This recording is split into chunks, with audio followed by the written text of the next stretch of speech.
আজ আমি আপনাদের সাথে শেয়ার করব চালের রুটি। কিভাবে বানালে চালের রুটি নরম তুলতুলে থাকবে আর একদম ফেটে যাবে না রুটি বেলবার সময়, আর সাদা ধবধবে হবে, তার সমস্ত টিপস আমি এই ভিডিওতে শেয়ার করব। চালের রুটি দিয়ে যে কোনো মাংসের তরকারি কিন্তু দারুণ লাগে। এছাড়া হাঁসের মাংস দিয়ে চালের রুটি অসাধারণ লাগে। নমস্কার বন্ধুরা, কিচেন টেকনিকে আপনাদের সবাইকে স্বাগত। আমি মধুমিতা। আজ নিয়ে এসেছি একটা দারুণ স্বাদের রেসিপি, চলুন দেখে নেওয়া যাক। চালের রুটি বানানোর জন্য প্রথমে জলটাকে খুব ভালো করে ফুটিয়ে নিতে হবে। তার জন্য একটা কড়াই নিয়েছি আর মেজারিং কাপের 1.25 কাপ মতন আমি জল দিয়েছি। এখানে জলটা ফুটবার পরে দেখবেন 1.5 কাপ মতন থাকবে আর বাকিটা ফুটে কমে যাবে। যেহেতু চালের রুটির জন্য জলটাকে খুব ভালো করে ফুটিয়ে নিতে হয়। এরপর এর মধ্যে দিয়ে দেব 1/2 চা চামচ নুন। গ্যাসের ফ্লেমটাকে হাইতে দিয়ে নুন আর জলটাকে খুব ভালো করে মিশিয়ে নেব। দেখুন জলটা খুব সুন্দরভাবে ফুটে উঠেছে। এরপর নিয়েছি মেজারিং কাপের 1 কাপ পরিমাণে বাজারের কেনা আতপ চাল। চালের গুঁড়ো দেওয়ার সময় গ্যাসের ফ্লেমটাকে লোতে করে দেবেন। চালের গুঁড়ো দেওয়া হয়ে গেলে খুব তাড়াতাড়ি খুন্তি বা স্প্যাচুলার সাহায্যে মিশিয়ে নেবেন। এই সময় গ্যাসের ফ্লেমটাকে কিন্তু আপনারা লোতেই রাখবেন, তা না হলে কড়ার গায়ে খুব তাড়াতাড়ি লেগে যাবে আর কালার এসে যাবে। দেখুন লোতে রাখবার পরে চালের গুঁড়োটাকে খুব ভালো করে জলের সাথে মিশিয়ে নেওয়াতে জলটা একদমই কমে গিয়েছে। এইভাবে কন্টিনিউ নাড়াচাড়া করে মিশিয়ে নিলে এতে করে চালের রুটিটা খুব সুন্দর নরম হবে। এরপরে গ্যাসের ফ্লেমটা আপনারা লোতেই রেখে দেবেন। তারপরে এটাকে ঢাকা দিয়ে দেবেন। ঢাকা দিয়ে 5 মিনিট মতন হতে দেবেন।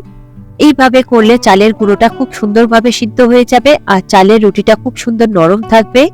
দেখুন 5 মিনিট পরে ঢাকা খুলে দেখছি কত সুন্দরভাবে একদম টেনে গিয়েছে। খুব সুন্দরভাবে চালের গুঁড়োটা একদম সিদ্ধ হয়ে গিয়েছে। এরপরে গ্যাসের ফ্লেমটাকে আমি বন্ধ করে দেব, দিয়ে এটাকে আরো একবার ঢেকে রেখে দেব 5 থেকে 10 মিনিটের জন্য। 10 মিনিট পরে আমি কড়াই থেকে নামিয়ে এটাকে একটা প্লেটের মধ্যে নিয়ে নেব। দেখুন চালের ডোটা কত সুন্দর সফট হয়েছে। এরপর একটা বলে দেখুন জল নিয়েছি অল্প করে। এই জলটা হাতে অল্প অল্প করে লাগিয়ে খুব ভালো করে এই চালের ডোটাকে মেখে নেব। চালের ডোটাকে খুব সফট করে মেখে নিতে হবে। তবে এটা এখন খুবই গরম রয়েছে, তাই হালকা করে একটু মেখে নেবেন, হাতে অল্প অল্প করে একটু জল লাগিয়ে। তবে জল এতে দেবেন না, শুধু হাতেই জলটা লাগাবেন। এই গরম অবস্থায় একবার একটু মেখে নিলে ডোটা খুব সুন্দর সফট হয়ে যায়, চালের রুটিটাও খুব ভালো হয়। তাতে চালের রুটির সাইডগুলো একদমই ফেটে যায় না। হাতে অল্প করে জল লাগিয়ে যদি মেখে নেন এতে গরমটাও কম লাগে হাতে। দেখুন চালের ডোটা আবার খুব সুন্দরভাবে সফট করে মাখা হয়ে গিয়েছে। এরপর এটাকে একটা আমি ভিজে কাপড় দিয়ে ঢেকে রেখে দেব। এরপর উপর থেকে বড় একটা পাত্র আপনারা ঢেকে দেবেন। দিয়ে আপনারা 15 থেকে 20 মিনিটের জন্য ওয়েট করবেন। তারপরে এটাকে 20 মিনিট পরে দেখুন আমি কাপড়টা সরিয়ে আরো একবার খুব ভালো করে মেখে নেব। তবে চালের রুটিটা কিন্তু একদম ঠান্ডা হলে তারপরেই বেলতে হবে, তাই এখনো গরম রয়েছে, এটা ঠান্ডা হতে একটু সময় লাগে। তাই মাঝের মধ্যে আপনারা 10-15 মিনিট মতো ঢেকে রাখবেন। তারপর একবার করে মেখে নেবেন, আবারও একবার করে ঢেকে দেবেন। এইভাবে করে নিলে রুটিটা খুব সুন্দর সফট হয় আর একদমই ফেটে যায় না। দেখুন ঢাকা খুলে আরো একবার খুব ভালো করে আমি মেখে নিয়েছি। নিয়ে এটাকে আমি আবারও একবার ঢেকে দেব। মোটামুটি আপনারা এখানে 2 থেকে 3 বার মতো এইভাবে মেখে নেবেন, এতে করে দেখবেন খুব সুন্দর হবে।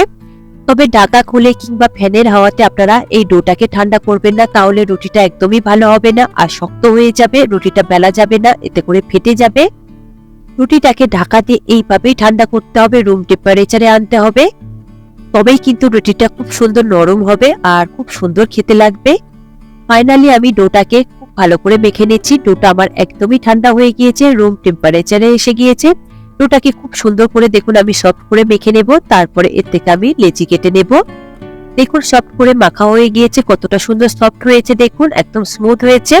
এরপর ডোটাকে এইরকম লম্বা করে নেবেন লেচি কাটবার জন্য। তবে এই লেচিগুলো নরমাল রুটির থেকে একটু বড় সাইজের হয়, যেহেতু এই রুটিগুলো খুবই পাতলা করে বেলতে হয় আর তারপরে ভাজবার পরে একটু ছোট হয়ে আসে। 1 কাপ চালের গুঁড়ো দিয়ে আমার এখানে 7টা মতো রুটি হয়েছে। রুটিগুলোকে দুটো হাতের সাহায্যে খুব ভালো করে একটু গোল করে নেব, যেমন ঠিক আটার রুটিগুলো গোল করে নেওয়া হয়। তবে গোল করবার সময় যদি চালের গুঁড়োর প্রয়োজন হয় অল্প করে আপনারা হাতে একটু চালের গুঁড়ো লাগিয়ে দেবেন, কিংবা জলও লাগিয়ে দিতে পারেন। দেখুন আমি এখানে একটা বাটিতে চালের গুঁড়ো নিয়েছি, পরে আমার প্রয়োজন আছে। দেখুন সমস্ত লেচি আমার গোল করা হয়ে গিয়েছে। এই লেচিগুলোকে এবার আমি ঢেকে রেখে দেব। এখান থেকে একটা লেচি নিয়ে আমি আপনাদের দেখিয়ে দেব কিভাবে আপনারা লেচিটাকে বেলে নেবেন। তবে বাকি লেচিগুলো কিন্তু ওই ভিজে কাপড় দিয়ে আপনারা ঢেকে রাখবেন, তা না হলে একটা প্লেট দিয়েও আপনারা ঢেকে রেখে দিতে পারেন। খোলা অবস্থায় রাখবেন না, এগুলো ড্রাই হয়ে যাবে, তাহলে ফেটে যাবে। দেখুন একটা লেচি প্রথমে নিয়েছি, তারপরে হাতে অল্প করে একটু চালের গুঁড়ো লাগিয়ে দিয়েছি। তারপরে দেখুন কানাগুলোকে চেপে চেপে ঠিক এইভাবে গোল করে নেবেন, একটু বেশ ফ্ল্যাট করে নেবেন, একটু চ্যাপ্টা সাইজের করে নেবেন।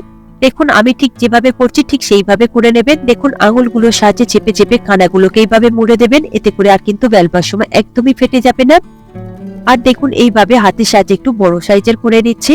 একটা সাইডের কানাগুলো মোড়া হয়ে গেলে উল্টিয়ে আর একটা সাইডের কানাগুলোকে সেম একই রকম ভাবে আপনারা এইভাবে আঙুলের সাহায্যে চেপে চেপে মুড়ে দেবেন। দেখুন দুটো সাইড থেকেই আমি কানাটাকে কত সুন্দরভাবে মুড়ে নিয়েছি, একদমই কিন্তু ফেটে যায়নি। এরপরে এটাকে আমি অল্প করে একটু চালের গুঁড়ো দেব, দিয়ে খুব ভালো করে বেলে নেব।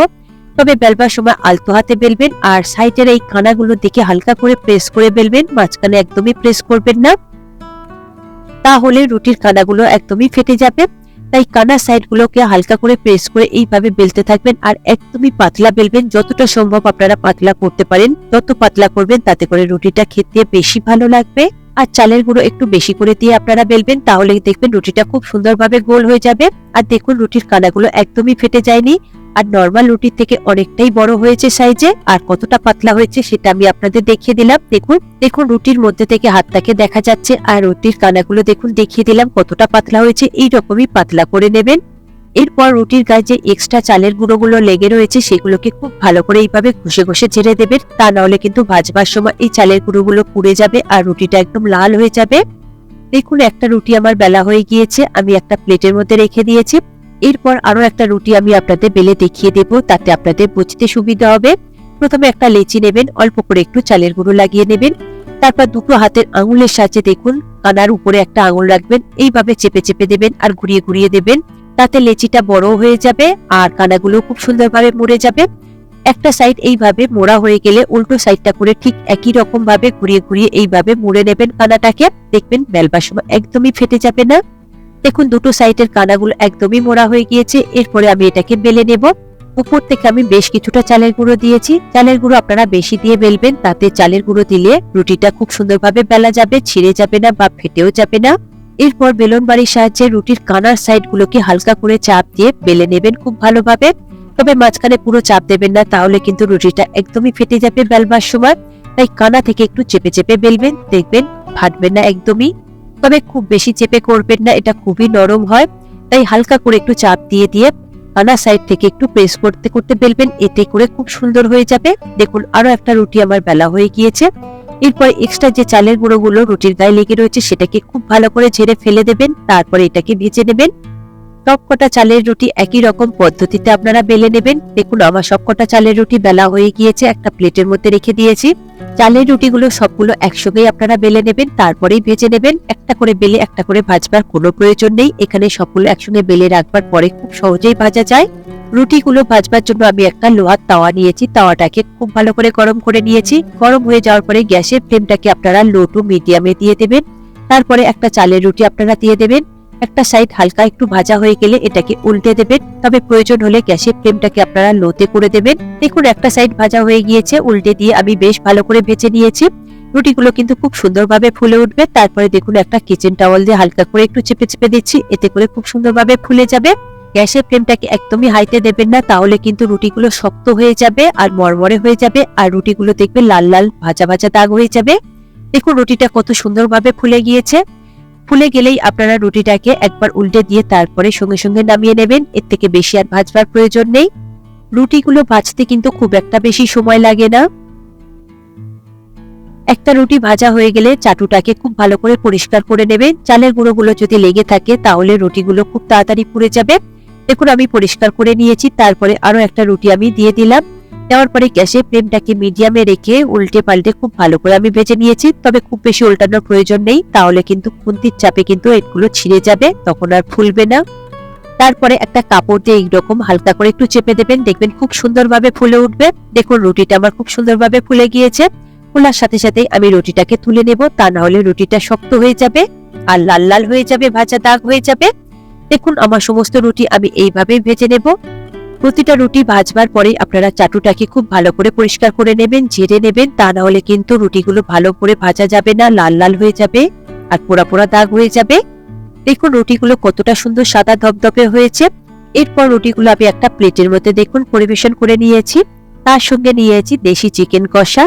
আর রুটিটা দেখুন আমি হাতে নিয়ে দেখিয়ে দেবো যে কতটা সফট হয়েছে আর কতটা সুন্দর সাদা ধপধপে হয়েছে। আর রুটিটা দেখুন সাইজে কতটা ছোট হয়ে গিয়েছে, আমি বেলেছিলাম কিন্তু অনেকটাই বড়, আর ভাজবার সময় দেখুন কতটা ছোট হয়ে গিয়েছে। তাই সবসময় আপনারা একটু বড় করেই বেলবেন আর একটু বড় করেই লেচি নেবেন, দেখবেন ভাজবার পরে অনেকটাই ছোট হয়ে যায়। দেখুন রুটিটা কতটা সফট হয়ে গিয়েছে, হাতের মধ্যে একদমই চলে আসছে আর খুব সহজেই এটা কেটে নেওয়া যাচ্ছে, সেটাও আমি আপনাদের দেখিয়ে দেব। দেখুন রুটিটা হালকা চাপেই কত সুন্দরভাবে কেটে যাচ্ছে, খুবই সফট হয়েছে। আপনারা প্রতিটা স্টেপ ফলো করবেন, দেখবেন এই রকমই সফট রুটি তৈরি হবে আর এই রকম সাদা ধপধপে তৈরি হবে। আর আপনারা নিশ্চয়ই দেখে বুঝতে পারছেন রুটিটা কতটা সফট হয়েছে আর কতটা সাদা ধপধপে হয়েছে আর কতটা সুন্দর হয়েছে। আর কানাগুলো দেখুন একটাও কিন্তু ফেটে যায়নি, একদম পারফেক্ট তৈরি হয়েছে। পারফেক্ট তৈরি করবার জন্য আপনারা প্রতিটা স্টেপ ফলো করবেন, দেখবেন আমার মতনই আপনাদেরও পারফেক্ট তৈরি হবে। খুব সহজ এটা বানানো, যে কোনো দিন রাতের ডিনারে আপনারা এই রেসিপিটি বানিয়ে নিতে পারেন খুবই সহজে। আর সঙ্গে আপনারা এইরকম একটু মাংস কষা রেখে দেবেন, খেতে কিন্তু অসম্ভব সুন্দর লাগে। চালের রুটিতে মাংস অসাধারণ লাগে, আপনারা একবার হলেও এইভাবে ট্রাই করে দেখবেন। এই রেসিপিটি আপনাদের কেমন লাগলো কমেন্টে অবশ্যই জানাবেন। আর যদি ভালো লেগে থাকে তাহলে লাইক শেয়ার করবার অনুরোধ রইল। সাথে এই রকম সব নিত্য নতুন রেসিপি পাওয়ার জন্য কিচেন টেকনিককে সাবস্ক্রাইব করে রাখবেন। আজ তাহলে এই পর্যন্ত, আবারও দেখা হবে অন্য কোনো রেসিপির সাথে। সবাই ভালো থাকবেন, সুস্থ থাকবেন, আর ভিডিওটি পুরো দেখার জন্য অসংখ্য ধন্যবাদ।